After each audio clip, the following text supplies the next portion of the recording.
ആഭ്യന്തര കുറ്റവാളി എന്ന ചിത്രം രണ്ടാമത്തെ ആഴ്ചയിലേക്ക് പുരോഗമിക്കുമ്പോൾ നടനായ ആസിഫ് അലി എന്നോടൊപ്പം ചേരുകയാണ്. ആസിഫ്, നമസ്കാരം. നമസ്കാരം. And huge success, congratulations. Thank you.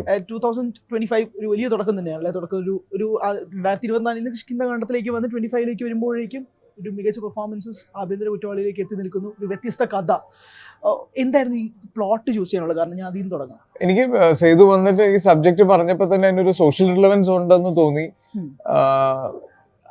ഒരു എന്താ പറയാ, നമ്മൾ അഭിപ്രായം രേഖപ്പെടുത്തേണ്ട ഒരു സബ്ജക്റ്റ്, ഒരു ടോപ്പിക് ഈ സബ്ജക്റ്റിലുണ്ട്.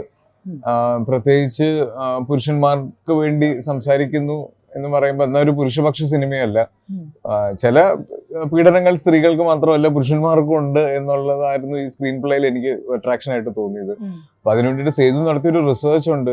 ഫാമിലി കോഡ്സിലും ഇതുപോലെയുള്ള റിലേഷൻഷിപ്സിലും കല്യാണങ്ങളുടെ ഇടയിലും ഈ സ്ത്രീധനത്തിനെ പറ്റിയിട്ടുള്ള കാര്യങ്ങളും ഒക്കെ. അപ്പൊ അത് എത്രത്തോളം എനിക്കതൊരു പുതിയ ജനറേഷന് കണക്ട് ആവുമെന്ന് അറിയില്ല. എങ്കിലും കുറച്ച് എക്സ്പീരിയൻസ്ഡ് ആയിട്ടുള്ള ഫാമിലീസിന് കുറെ കൂടെ മനസ്സിലാവുന്ന രീതിയിലാണ് സേതു സ്ക്രിപ്റ്റ് ചെയ്തിട്ടുള്ളത്. 498A അതാണല്ലോ ഈ സിനിമ സംസാരിക്കുന്ന സെക്ഷൻ എന്ന് പറയുന്നത്. അത് ദുരുപയോഗം ചെയ്യപ്പെടുന്നു. ഒരു 20% അങ്ങനെ ഒരു കേസ് ഉണ്ടെന്നാണ് ഞാൻ സംവിധായകനോട് സംസാരിച്ചപ്പോൾ അത് പറഞ്ഞിരുന്നത്. ഇതുപോലുണ്ടാകുന്ന ഈ കുടുംബ പ്രശ്നങ്ങളിൽ ഈ ലോ എന്ന് പറയുന്ന ഒരു സംഭവം നിൽക്കുമ്പോഴേക്കും ഈ സ്ക്രീൻ പ്ലേ വായിക്കുന്ന സമയത്ത് പോലും ഇത് സൊസൈറ്റിയിൽ ഉണ്ടാകാൻ പോകുന്ന ഒരു ചെറിയ പ്രശ്നങ്ങൾ എന്നുള്ള ഒരു തോട്ട് ഉണ്ടായിരുന്നോ ഇത് കമ്മിറ്റ് ചെയ്യുന്ന സമയത്ത്? ഇല്ല, ഞാൻ ഇതിനൊരു സിനിമയായിട്ട് മാത്രമാണ് കണ്ടത്. പക്ഷെ ഈ ഞാൻ പറഞ്ഞില്ലേ, ഇത് അഡ്രസ് ചെയ്യുന്ന ചില കാര്യങ്ങൾ സൊസൈറ്റിയിൽ സംസാരിക്കപ്പെടേണ്ടതാണ്. പ്രത്യേകിച്ച് 498A പറ്റിയിട്ട് നമ്മൾ ഈ സിനിമയിൽ കുറച്ച് കാര്യമായിട്ട് തന്നെ പറയുന്നുണ്ട്. പല സമയത്തും ഈ കേസിനൊരു വെയിറ്റേജ് ഉണ്ടാവാൻ വേണ്ടി വക്കീലന്മാർ പറഞ്ഞു കൊടുക്കുന്ന കുറെ പോയിന്റ്സ് ആഡ് ഓൺ ചെയ്യുന്നു. പിന്നെ ഇതിൽ സിദ്ധാർത്ഥ് ഭരതൻ ചെയ്യുന്ന ഒരു ക്യാരക്ടറിന്റെ ഒരു കോൺഫ്ലിക്റ്റ് ഉണ്ട്. ഒരു ഫാമിലി ഡിവോഴ്സ് വരുന്ന സമയത്ത് കുട്ടികൾക്ക് സംഭവിക്കുന്ന ചില കാര്യങ്ങൾ,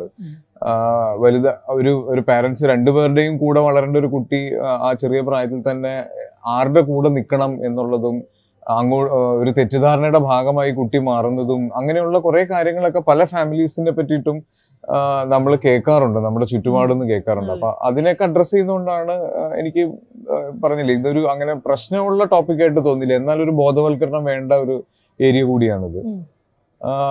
ഇപ്പം നമ്മളും സുഹൃത്തുക്കളെ പറ്റിയിട്ടും അല്ലെങ്കിൽ ഈ സിനിമയുടെ ഒരു പ്രൊമോഷന്റെ ഭാഗമായി റിലീസ് കഴിഞ്ഞ് തിയേറ്റർ വിസിറ്റ് നടത്തിയ സമയത്തും ഒക്കെ കിട്ടിയ ഫീഡ്ബാക്സ് കൂടുതലും പലർക്കും റിലേറ്റ് ചെയ്യാൻ പറ്റുന്ന കഥയാണ്, ഞങ്ങളുടെ കഥയാണ്, അല്ലെങ്കിൽ ഞങ്ങൾക്ക് അറിയാവുന്നവരുടെ കഥയാണെന്ന് പറഞ്ഞു വന്ന ഒരുപാട് പേരുണ്ട്. ഈ തിയേറ്റർ റെസ്പോൺസുകളുടെ കാര്യം പറഞ്ഞപ്പോഴാണ് വളരെ കുറെ അമ്മമാർ ഇമോഷണൽ ആവുന്നത് ഞാൻ കണ്ടു. കാരണം അവരുടെ ജീവിതത്തിൽ നടക്കുന്ന കാര്യങ്ങൾ അത് നടക്കുന്നതിന്റെ കൂട്ടത്തിൽ തന്നെ അവരുടെ ഹസ്ബൻഡ്സും ഇമോഷണൽ ആവുന്നത് ഞാൻ കണ്ടിട്ടുണ്ട്. ഈ നിങ്ങൾ പോകുന്ന സമയത്തോ അല്ലെങ്കിലും ഒക്കെ തന്നെ ഈ കുടുംബ ബന്ധങ്ങളിൽ സംസാരിക്കപ്പെടേണ്ട വിഷയം എന്ന് പറയുമ്പോൾ പോലും, ഒരു കുടുംബ ചിത്രം എന്നൊക്കെ പറയുമ്പോൾ കുട്ടികൾക്ക് റിലേറ്റ് ആവാനുള്ള ഒരു സാധ്യത വളരെ കുറവാണെങ്കിൽ പോലും ഫാമിലി ഓഡിയൻസിനെ തിരികെ തിയേറ്റേഴ്സിലേക്ക് കൊണ്ടുവരാനൊരു മസ്റ്റ് സാധനമായിട്ട് ഇതിനകത്തുള്ള പൊട്ടൻഷ്യൽ കണ്ടിട്ടാണോ ഈ സിനിമ കമ്മിറ്റ് ചെയ്യാനുള്ള പ്രധാന കാരണം? എപ്പോഴും ഫാമിലി ഓഡിയൻസിന് വേണ്ടി സിനിമകൾ ചെയ്യുമ്പോൾ അല്ലെങ്കിൽ ഫാമിലി ഓഡിയൻസിന് വന്ന് കാണാൻ പറ്റുന്ന ഏതെങ്കിലും ഒരു പ്രത്യേക ഏജ് ഗ്രൂപ്പിനെ ഫോക്കസ് ചെയ്യുന്നതിനേക്കാൾ എനിക്ക് തോന്നുന്ന പല സിനിമകളും വിജയകരമാവുന്നത് ഫാമിലി ഓഡിയൻസിന് എൻജോയ് ചെയ്യാൻ പറ്റുമ്പോഴാണ്. എല്ലാവർക്കും ഒരുമിച്ച് വന്നൊരു സിനിമ കാണാൻ തോന്നുന്ന ഒരു എന്താ പറയാ, ഒരു സിനിമയായിരിക്കണം എന്ന് തോന്നിയിട്ടുണ്ട്. അങ്ങനെ ചില സിനിമകൾ ചെയ്യുന്നുണ്ട്. ഇപ്പൊ കെട്ടിയോളാന്റെ മാലാഖ പോലുള്ള സിനിമകൾ ചെയ്യുമ്പോൾ അല്ലെ സൺഡേ ഹോളിഡേ ചെയ്യുന്ന സമയത്തും ഒക്കെ ഫാമിലി ഓഡിയൻസ് വരുമ്പോഴാണ് ഈ സിനിമകൾക്ക് അത് അർഹിക്കുന്ന റീച്ചിലേക്ക് എത്തുന്നത്. അപ്പം ഫാമിലീസിനെ കാണുമ്പോൾ ഉണ്ടാകുന്ന ഒരു സന്തോഷമുണ്ട്. നമ്മൾ തിയേറ്റർ വിസിറ്റിന് പോകുമ്പോൾ ഇതുപോലെ ഡയറക്റ്റ് ഫീഡ്ബാക്ക് തരുന്നത് പലപ്പോഴും ഫാമിലീസിൽ നിന്നാണ്. വല്ലപ്പോഴും ഒരു സിനിമയ്ക്ക് പോകുന്നവർ അഭിപ്രായം കേട്ടുവരുന്നവർ ഫാമിലി വാട്സ്ആപ്പ് ഗ്രൂപ്പുകളിൽ ഉണ്ടാവുന്ന അഭിപ്രായങ്ങൾ കേട്ടുവരുന്നത്. അപ്പൊ അത്തരത്തിലുള്ള ഒരു ക്രൗഡിനെയാണ് ഈ സിനിമയുടെ ഒരു സക്സസിന്റെ ഭാഗമായിട്ട് എല്ലായിടത്തും പോയപ്പോൾ കാണാൻ പറ്റിയത്. ഇപ്പൊ പ്രത്യേകിച്ച് എടുത്തു പറയുകയാണെങ്കിൽ ആദ്യത്തെ റിലീസായ വ്യാഴാഴ്ച വളരെ മിനിമൽ ആളുകൾ മാത്രമായിരുന്നു തിയേറ്ററിൽ ഉണ്ടായിരുന്നത്. പക്ഷെ ഈ സിനിമയെക്കുറിച്ച് കേട്ടറിഞ്ഞവരാണ് വെള്ളിയാഴ്ച ഉച്ചയ്ക്ക് ശേഷം മുതൽ തിയേറ്ററിലേക്ക് എത്തി. ഇന്നിപ്പോ 2 ആഴ്ച പിന്നിട്ടു. അപ്പൊ ആ ഒരു വരുന്ന ക്രൗഡ് മുഴുവൻ ഇതുപോലെ അഭിപ്രായങ്ങൾ കേട്ട് ഇതൊരു സിനിമയാണ്, അല്ലെങ്കിൽ ഇത് നമ്മളൊക്കെ കാണണമെന്നും കേൾക്കണമെന്നും പറയണമെന്നും ആഗ്രഹിച്ച സബ്ജക്റ്റാണ് ഈ സിനിമയിൽ പറയുന്നത് എന്നൊക്കെ അറിഞ്ഞു വന്ന ആളുകളാണ് കൂടുതൽ. അതാ ഞാൻ പറഞ്ഞു, അന്ന് May 6 റിലീസ് ചെയ്യുന്നത്. അപ്പൊ അന്ന് യൂത്ത് ചോട്ടാ മുംബൈക്ക് പോയി, പിന്നീട് ഫാമിലി ആണ് ഈ സിനിമ ഏറ്റെടുക്കുന്നത്. പിന്നാലെ യൂത്ത് പതിയെ ഈ പടം ഏറ്റെടുക്കുന്ന രീതിയിൽ, കാരണം അവർ നാളെ ഒരു മാരേജ് ലൈഫിലേക്ക് പോവുകയാണെങ്കിൽ to know the pros and cons അങ്ങനെ ഒരു സാധനവും കൂടി ഇതിലേക്ക് വന്നിട്ടുണ്ട്. ആസ് എ സോഷ്യൽ മെസ്സേജും കൂടി ഇത് കൺസീവ് ചെയ്യുക എന്നുള്ളതായിരുന്നു ഇതിന്റെ പ്രധാന ഉദ്ദേശം, or just as an entertaining factor എന്ന രീതിയിലേക്കാണ്. സിനിമ എപ്പോഴും എന്റർടൈൻമെന്റ് ആണ്. സിനിമ സമൂഹത്തിനെ എത്തരത്തിലൊക്കെ ഇൻഫ്ലുവൻസ് ചെയ്യുന്നുണ്ടെന്നൊക്കെയുള്ള ചർച്ചകൾ ഒരുപാട് നടക്കുന്നുണ്ട്. അപ്പം നല്ലത് കാണുമ്പോൾ നമുക്ക് ജീവിതത്തിൽ വേണമെന്ന് തോന്നുന്ന നല്ലൊരു കാര്യം സിനിമയിൽ നിന്ന് മാത്രമല്ല, നമ്മുടെ ചുറ്റുപാട് എല്ലായിടത്തു നിന്നും കിട്ടുന്നതാണ്. അപ്പൊ അത് നമ്മളാണ് ചൂസ് ചെയ്യേണ്ടതെന്ന് എനിക്ക് തോന്നിയിട്ടുണ്ട്. അപ്പം സിനിമയിൽ ഇതിനെപ്പറ്റി സംസാരിച്ചു പോകുന്നുണ്ട്, അത് എടുക്കണോ വേണ്ടോ എന്നുള്ളത് കാണുന്നവരുടെ മനസ്സുപോലെ ഇരിക്കും. ഈ സിനിമയിലേക്ക് വരുന്നതിന് ഒറ്റ കാര്യം, ഈ ടിക്കി ടാക്കയുടെ വളരെ ഇമോഷണൽ ആയിട്ടൊരു പോസ്റ്റ് ആസിഫിനെ കണ്ടു.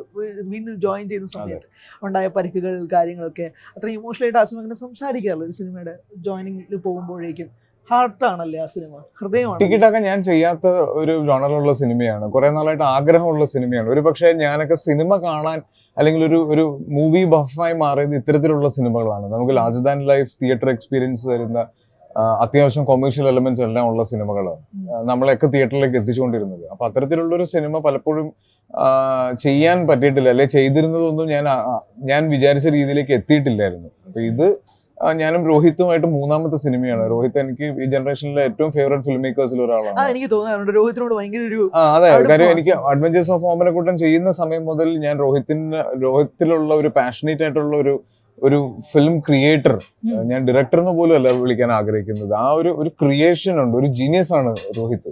അപ്പൊ അത് പല സമയത്ത് അവൻ പറയുന്ന ഐഡിയാസും, ഇപ്പൊ ഈവൻ എബിലിസ് പോലുള്ള ഒരു സിനിമ കൺസീവ് ചെയ്യാനും അത് ഷൂട്ട് ചെയ്യാനും ഒക്കെ കാണിച്ച ഒരു ഡെയറിംഗ് ആയിട്ടുള്ള ഒരു അറ്റംപ്റ്റ് ആയിരുന്നു അത്. അപ്പൊ അതൊക്കെ ആണ് ടിക്കി ടാക്ക ഞാൻ അർഹിക്കുന്ന ഒരു സിനിമയാണെന്ന് എനിക്ക് തോന്നിയതും അത്രയും ഇമോഷണലി ഈ സിനിമയോട് അറ്റാച്ച്ഡ് ആയത്. സർക്യൂട്ട് വരുമ്പോഴേക്കും ജസ്റ്റ് വോണ്ട് അതും കൂടെ ഒന്ന് ടച്ച് ചെയ്ത് പോകണമെന്ന് തോന്നി. സർക്യൂട്ട് വരുന്ന സമയത്ത് അത് എന്നിൽ പ്രേക്ഷകർ ഉണ്ടാക്കിയ ഒരു ഇമോഷണൽ കോഷന്റെ അളവെന്ന് പറയുന്നത് വളരെ വലുതാണ്. ബട്ട് തിയേറ്ററിക്കലി ആ സിനിമ നിങ്ങൾ ആ ഒരു രീതിയിൽ തന്നെയാണോ ആ സിനിമ പാക്കേജ് ചെയ്തത് തിയേറ്റേഴ്സിലേക്ക്? അതെ, ആ സിനിമ തിയേറ്ററിൽ ഓടണം എന്ന് പറഞ്ഞിട്ട് നമുക്ക് സിനിമകൾ ചെയ്യാൻ പറ്റുമെന്ന് എനിക്ക് അറിയില്ല. നമുക്ക് നല്ലതെന്ന് തോന്നുന്ന സിനിമകൾ, നമുക്ക് സന്തോഷം കിട്ടുന്ന സിനിമകൾ, നമ്മൾ ആഗ്രഹിച്ച സിനിമകൾ, അത്തരത്തിലുള്ള സിനിമകൾ ചെയ്യുക, മാക്സിമം നമ്മളെ കൊണ്ട് പറ്റുന്ന രീതിയിൽ നമ്മുടെ 100% കൊടുത്ത് ചെയ്യുക എന്ന് മാത്രമേ നമുക്ക് പ്ലാൻ ചെയ്യാൻ പറ്റുള്ളൂ. ബാക്കിയെല്ലാം ഓഡിയൻസിന്റെ കയ്യിലാണ്. അപ്പൊ അത് എനിക്ക് തോന്നുന്നത് തിയേറ്റേഴ്സിൽ ഇപ്പോൾ ആളുകൾ കൂടുതലും കാണാൻ ആഗ്രഹിക്കുന്നത് ഞാൻ നേരത്തെ പറഞ്ഞ പോലെയുള്ള സിനിമകളാണ്, ഒരു മാസ് എന്റർടൈനർ, അത്തരത്തിലുള്ള ഫീൽ ഗുഡ് സിനിമകൾ കാണാൻ ആൾക്കാർ കൂടുതലും വെയിറ്റ് ചെയ്യുന്നത് OTT-ക്ക് വേണ്ടിയിട്ടാണെന്ന് ഇപ്പൊ. അതെ, OTT-യിൽ കാണാം, സമാധാനമായിട്ട് കാണാം എന്നുള്ളത്. അപ്പൊ അറിയില്ല, ഞാൻ അതിനെപ്പറ്റി ശ്രദ്ധിച്ചില്ല.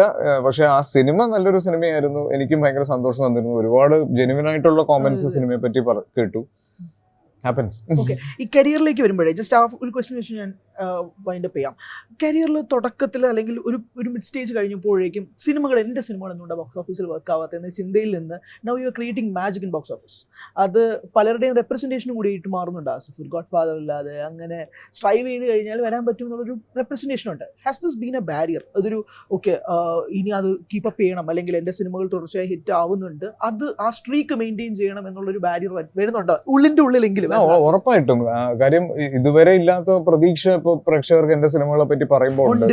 ഒരു നടൻ എന്ന രീതിയിൽ എനിക്ക് തോന്നുന്നു കഴിഞ്ഞ 2 വർഷത്തിൽ കിട്ടിയത് വലിയൊരു അംഗീകാരവും സ്നേഹവുമാണ്. അപ്പൊ അത് ശരിക്കും ഈ പ്രേക്ഷകരോടുള്ള ഒരു കമ്മിറ്റ്മെന്റ് കൂടിയാണ്, ഇനി തുടർച്ചയായി നല്ല സിനിമകൾ ചെയ്യണം എന്നുള്ളത്. അപ്പൊ എനിക്ക് എവിടെയായിരുന്നോ എന്തായിരുന്നോ ലാക്ക് ചെയ്തുകൊണ്ടിരുന്നത് അത് ഐഡന്റിഫൈ ചെയ്ത് മുന്നോട്ട് പോകണം എന്നുള്ളത് തന്നെയാണ് ആഗ്രഹം.